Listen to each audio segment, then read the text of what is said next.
Assalamu alaikum and good morning to all of you in MGVS Arts, Science and Commerce College, Malegaon City. Today, our presentation topic is isomerism in coordination complexes. Student, इससे पहले हमने इसके बारे में कुछ detail देख चुके हैं थोड़ा बहुत कि आइसोमेरिज्म है क्या चीज़ और कोऑर्डिनेशन कॉम्प्लेक्सेस के अंदर ये इसको हम कैसे डिस्क्राइब कर सकते हैं और इसकी कितनी टाइप्स है। थोड़ा सा हम इसका रिवीजन भी कर लेते हैं। जैसा कि मैंने आपको बताया था कि आइसोमर्स की डेफिनेशन क्या है और आइसोमेरिज्म में की डेफिनेशन क्या है। That is nothing but the isomerism is defined as a isomers or the complexes having same chemical formula but having different structural arrangement. Sometime definition में ये भी होता है कि structural arrangement की बजाय इसको बोला जाता है the spatial arrangement of an atom is different, then such type of phenomenon is called as isomerism. इसमें क्या होता है कि जो केमिकल फार्मूला जो होता है वो क्या होता है, सेम होता है, बट जो आइटम और ग्रुप ऑफ आइटम का जो अरेंजमेंट होता है वो क्या होता है, डिफरेंट होता है। तो इसी फिनोमिनन को हम क्या बोलते हैं, आइसोमेरिज्म। हमने देखा था टाइप्स ऑफ आइसोमेरिज्म। आइसोमेरिज्म को मेनली 2 क्लासेस में क्लासिफाइड किया गया है। फर्स्ट है structural isomerism and second one is nothing but the stereo isomerism. Structural isomerism को भी हमने देखा था कि फर्दर क्लास में इसको डिवाइड किया गया, बराबर।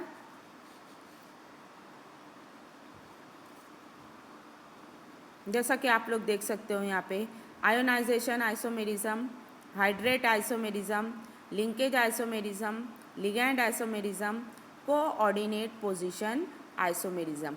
मैंने आपको डिटेल में इससे पहले वाले लेक्चर में विथ एग्जांपल मैंने डिटेल में बताया है। अगर एग्ज़ाम में बाय चांस आता है तो आपको उसकी डेफिनेशन के साथ में उसकी एक एग्जांपल लिखना है और मैंने जैसे समझाया कि उसका नाम जो बता रहा है उसी हिसाब से हम उसकी डेफिनेशन को क्या करेंगे, सजेस्ट करेंगे। ऐसा ज़रूरी नहीं है कि जो नोट्स में लिखा हुआ है वही आप याद करोगे तो उस पर ही मार्क मिलेगी, ऐसा नहीं है। आपको अगर मैंने जो समझाया है अपने तौर से भी अगर आपको जो समझ रहे जो समझा है कंसेप्ट तो उसको आप अपने तौर से उसको डेफिनेशन में इंक्लूड कर सकते हो, ठीक है। जैसे यहाँ पे ionisation isomerism. Ionisation isomerism itself indicate its meaning कि ऐसा आइसोमेरिज्म जो 2 आयन के बीच में फॉर्म होता हो उसको हम क्या बोलेंगे, आयोनाइजेशन आइसोमेरिज्म, बराबर। और लिगैंड आइसोमेरिज्म, इसको हम कैसे डिफाइन कर सकते हैं कि लिगैंड के अरेंजमेंट के ज़रिए जो स्ट्रक्चरल अरेंजमेंट होता है जो लिगैंड के ज़रिए, तो ऐसे आइसोमेरिज्म को हम क्या बोलते हैं, लिगैंड आइसोमेरिज्म एंड सो। इसके बाद हम देखे थे स्टेरियो आइसोमेरिज्म। स्टेरियो आइसोमेरिज्म को भी 2 बड़ी क्लास में डिवाइड किया गया है, एक तो ज्योमेट्रिकल आइसोमेरिज्म और एक है ऑप्टिकल आइसोमेरिज्म।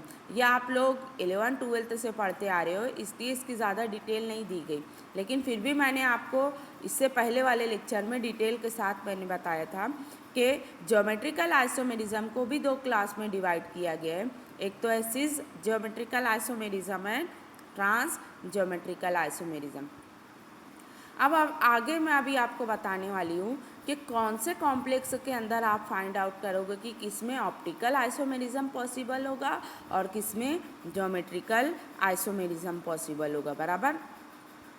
जब ज्योमेट्रिकल आइसोमेरिज्म पॉसिबल होता है तो हम उसमें क्या फाइंड आउट करते हैं, सिस और ट्रांस, सिस और ट्रांस। और ऑप्टिकल आइसोमेरिज्म, सिस मैंने बताया कि आइटम और group of item are placed at the same side, है ना, जबकि ट्रांस में क्या होगा कि आइटम और group of item placed at different side, बराबर। इसको हम क्या बोलेंगे, ट्रांस। अब ऑप्टिकल आइसोमेरिज्म में क्या होता है कि इसको भी फर्दर क्लासिफाइड किया गया है, डेक्स्ट्रो रोटेटरी और लियो रोटेटरी। डेक्स्ट्रो और लियो रोटेटरी को मैंने आपको बताया, इसको शॉर्ट में भी कहा जा सकता है डी और एल, बराबर। If plane of plane polarised light rotate right hand side, at that time we can say that such compound is dextrorotatory, while in case of leo rotatory क्या होगा कि plane of plane polarised light rotate left hand side, at that time we can say that levorotatory. बराबर, यहाँ तक कि हमने देखा था। अब हम कंटिन्यू करते हैं हमारा आगे।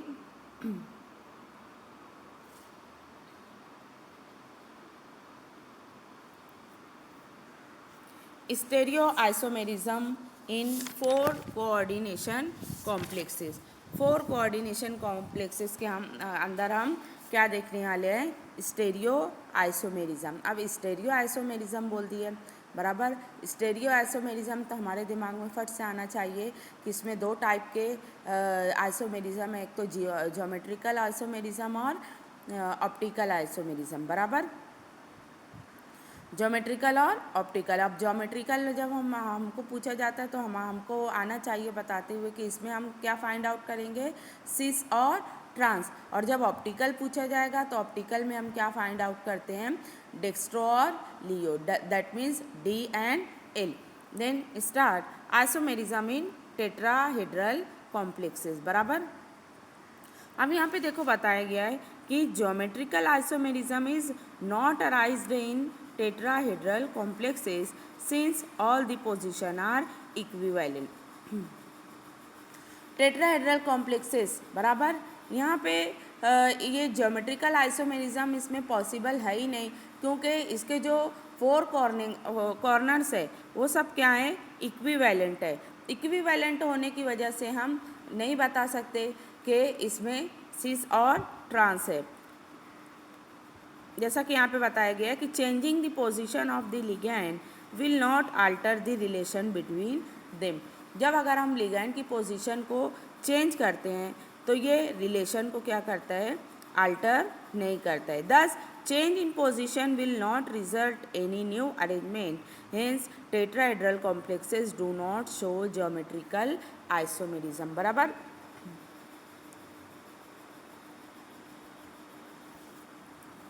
अगर आपको एग्ज़ाम में क्वेश्चन आता है कि why tetrahedral complexes do not show geometrical isomerism, तो अगर 1 मार्क के लिए क्वेश्चन आता है तो आपको ये रीज़न देते हुए आना चाहिए, बराबर, कि geometrical isomerism is not possible और arised in tetrahedral complexes because all the position are equivalent, then changing the position of ligand will not alter the relation between them.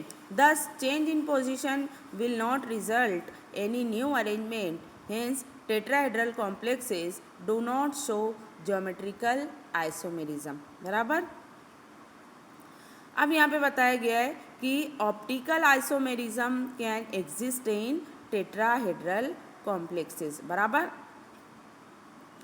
अब ऑप्टिकल आइसोमेरिज्म क्या tetrahedral complexes क्या करेगा? Exist करेगा।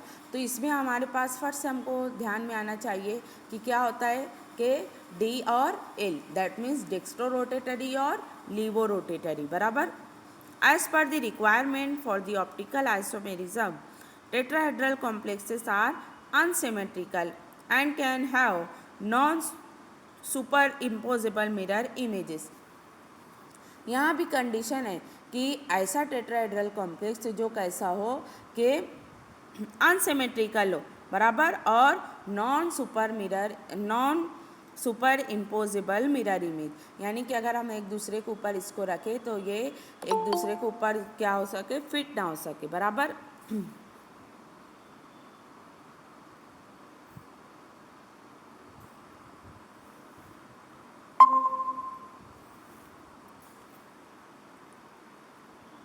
समझ में आ रहा है?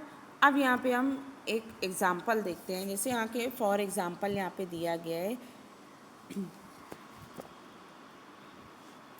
C6H4 COO minus C2H5 then CH3 then S।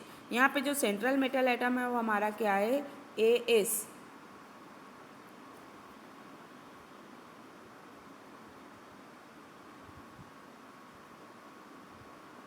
Arsenic, बराबर, AS आर्सेनिक, ये हमारा क्या है, सेंट्रल मेटल एटम है, बराबर। अब यहाँ पे आप लोग देख सकते हो इजीली, ये देखो हमारा सेंट्रल मेटल एटम, बराबर, ये सेंट्रल मेटल एटम। इससे लिगैंड जो अरेंज है वो कौन से है, CH3 C2H5 then C6H4 COO minus, बराबर। अब ये देखो ये कैसे हैं, अनसिमेट्रिकल है, ये देखने ही से समझ में आ रहा है आप लोगों को ये अनसिमेट्रिकल है। और ये कैसे हैं, non super imposable mirror image. अगर मैं इसको उठाकर इस पर रखूं तो ये एक दूसरे पर आएंगे क्या, नहीं। देखो यहाँ का जो CH3 है वो ये साइड में है, बराबर, C2H5 ये साइड में चला गया है, बराबर। तो ये जब हम एक दूसरे के ऊपर इसको रखेंगे तो ये क्या दे देगा हमको, कौन सी इमेज देगा, non super imposable mirror images, बराबर। तो ये जब हम इसको फाइंड आउट करेंगे तो ये क्या रहता है, optically inactive, that means there is no plane of symmetry, यानी यहाँ पर प्लेन ऑफ सिमेट्री है क्या, अगर हम बीच से एक लाइन पास करते हैं, बराबर, तो प्लेन ऑफ सिमेट्री आती है क्या, नहीं। ऊपर वाला नीचे का सुपर इम्पोजेबल मिरर इमेज है क्या, नहीं। तो अगर प्लेन ऑफ सिमेट्री क्या होती है, एब्सेंट होती है, तो और कंपाउंड अनसिमेट्रिकल होता है तो ये क्या कहलाता है, ऑप्टिकली इनएक्टिव, बराबर।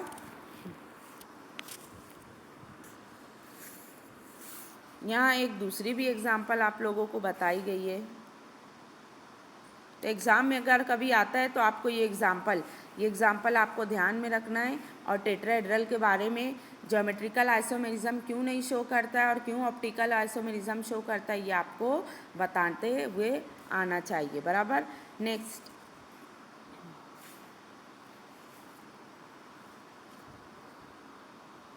देखो यहाँ पर भी आपको एग्जाम्पल दी गई है, बराबर।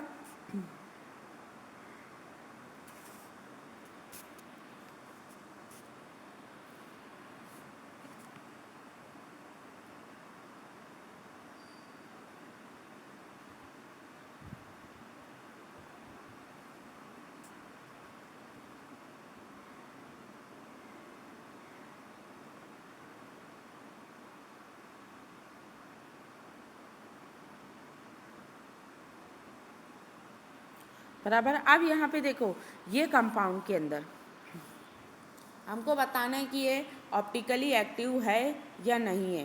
देखो अब यहाँ अगर हम बीच से हम प्लेन ऑफ सिमेट्री अगर हम पास करते हैं, बराबर, तो देखो तो ऊपर और नीचे का जो है, बराबर,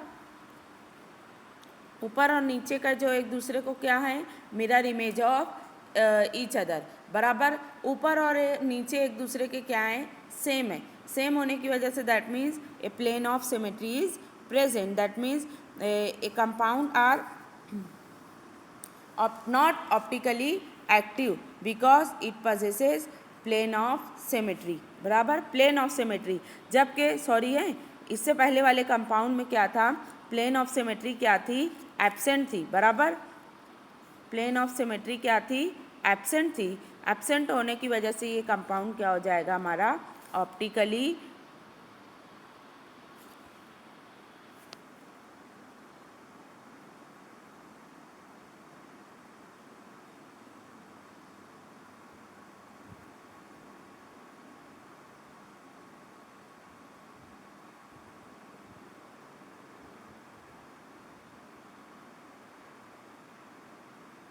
ऑप्टिकली ये क्या हो जाएगा, एक्टिव हो जाएगा। यानी कि यहाँ पे प्लेन ऑफ सिमेट्री एब्सेंट तो ये ऑप्टिकली एक्टिव, और अगर प्लेन ऑफ सिमेट्री क्या रहेगा, प्रेजेंट रहेगा तो वो क्या हो जाएगा, ऑप्टिकली इनएक्टिव। तो आपको ये बताते हुए आना चाहिए एग्ज़ाम में। Then next, isomerism in square planar complexes, बराबर। अब यहाँ पे आप लोग देख सकते हो कि square planar complexes show geometrical isomerism Several types of geometrical isomerism occurs in square planar complexes. Square planar complexes of the type Ma4n plus minus. अब देखो यहाँ पे आपको कंफ्यूजन होगा व्हाट इज Ma4, बराबर यही बोला है ना, यहाँ पे देखो होगा ये देखो बराबर हियर दैट Ma4 यानी कि हमारा क्या हो गया सेंट्रल मेटल एटम और ये हमारा क्या हो गया लिगैंड बराबर. M is nothing but the metal, A is nothing but the ligand और लिगैंड कितने हैं 4. दैट मीन्स इसका कोऑर्डिनेशन नंबर कितना होगा 4 बराबर. यहाँ पे दिया है Ma3b बराबर. तो क्या होगा कि ये भी स्क्वायर प्लेनार कॉम्प्लेक्सेस है. तो यहाँ पे M क्या होगा central metal atom. A type के 3 लिगैंड रहेंगे बराबर और B टाइप का 1 लिगैंड रहेगा. यानी 3 एक टाइप के लिगैंड रहेंगे और एक लिगैंड कैसा रहेगा ये तीनों से अलग रहेगा. समझ में आ रहा है. उसके बाद यहाँ पे दे रहा है MaB3, यहाँ पे उल्टा है बराबर. ये मेटल क्या है हमारा M क्या है सेंट्रल मेटल एटम है. A is nothing but the 1 type of ligand बराबर और B is nothing but the another 3 type of same ligand. यानी B टाइप के 3 लिगैंड सेम रहेंगे और A टाइप का 1 लिगैंड क्या रहेगा डिफरेंट रहेगा. समझ में आ रहा है कि ये कैसे बता रहे हैं. आपको एग्जाम में आता है स्क्वायर प्लेनार कॉम्प्लेक्सेस के बारे में तो आपको ये बताते हुए आना चाहिए. यानी डिफरेंट पोजीशन से भी हम इसको बता सकते हैं. अब यहाँ पे फॉर एग्जांपल यहाँ पे दिया गया है PtNH3 ट्वाइस Cl बराबर. हमारा यहाँ पे अब सेंट्रल मेटल एटम क्या है प्लेटिनम बराबर.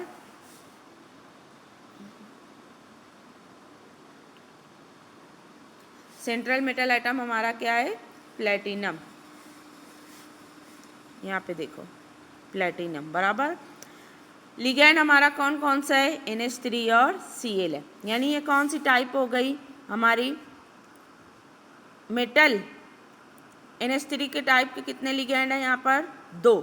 यानी Ma2 और Cl अगर अलग टाइप का तो ये क्या हो जाएगा B2 बराबर.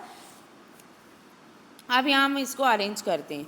इसका जब हम बनाते हैं तो ये क्या देगा हमको geometrical isomerism. Square planar complexes always show geometrical isomerism. अब ज्योमेट्रिकल आइसोमेरिज्म की बात आ गई तो हमारे जहन में फट से आना चाहिए कि इसमें क्या होता है सिस और ट्रांस होता है बराबर.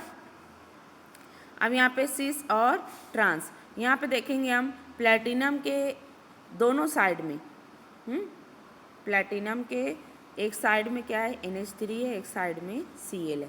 यानी कि वन साइड इसकी क्या है दोनों तरफ वन साइड में क्या है सेम एटम और ग्रुप ऑफ एटम क्या है अटैच है. इसलिए इसको क्या नाम दिया गया है सिस बराबर. अब यहाँ पे ट्रांस में क्या हो गया है कि सेंट्रल मेटल एटम के डिफरेंट साइड में डिफरेंट ग्रुप ऑफ एटम क्या है अटैच है. इसलिए इसको क्या नाम दे देते हैं हम ट्रांस. समझ में आया.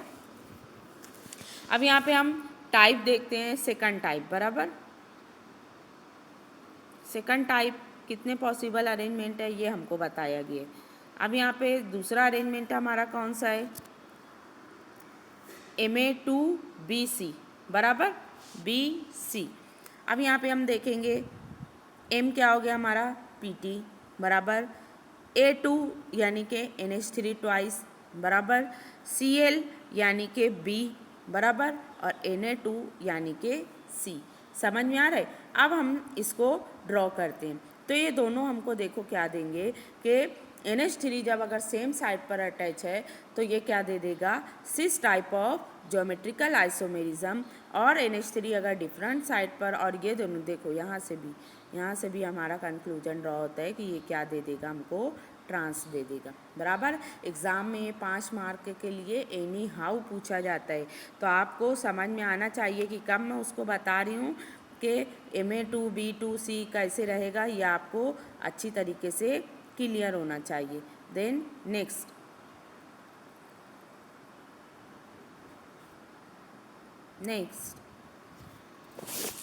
टाइप है यहाँ पर देखो. अब दूसरी टाइप है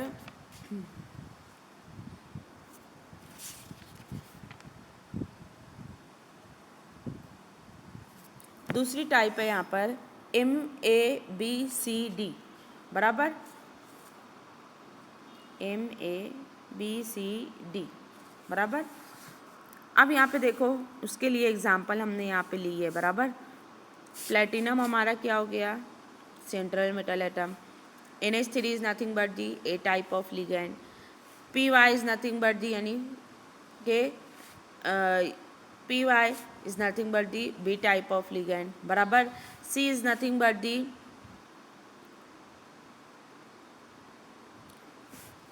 Cl, बराबर, क्लोरीन। और इसी के साथ साथ Br, बराबर, Br is nothing but the D type of ligand. अब इसको आप लोग अरेंज करके बता सकते हो कि इसमें कितनी ज़्यादा पॉसिबिलिटीज़ हो सकती है। अब यहाँ पे देखो, यहाँ पे आपको पॉसिबिलिटीज़ बताई गई है, तो ये तीनों में क्या रहेगा कि हर साइड में क्या है, अलग अलग ग्रुप अरेंज हैं। इसके लिए ये क्या हो जाएगा कि the complex molecule must be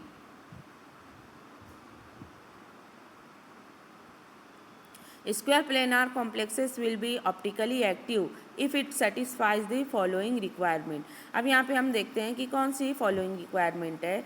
first, the complex molecule must be asymmetric with no plane of symmetry or can imaginary plane which divide the molecule in such a way that the part of its one side is the mirror image of that one other side। मैंने अभी आपको बताया कि plane of symmetry क्या है।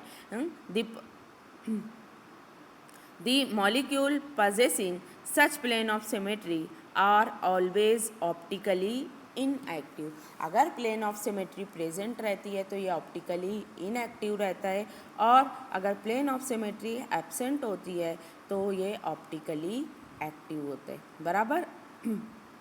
जैसा कि यहाँ पे आपको प्लेन ऑफ सिमेट्री डालकर बताई भी गई है, बराबर। अब हमारा नेक्स्ट पॉइंट है आइसोमेरिज्म इन 6 कोऑर्डिनेशन कॉम्प्लेक्सेस, बराबर। आज के लिए हमारा टॉपिक इतना ही काफ़ी है, इसको हम कंटिन्यू करेंगे नेक्स्ट टाइम। ओके, अगर आपको कोई प्रॉब्लम हो तो आप मुझको मैसेज करके बोल सकते हो।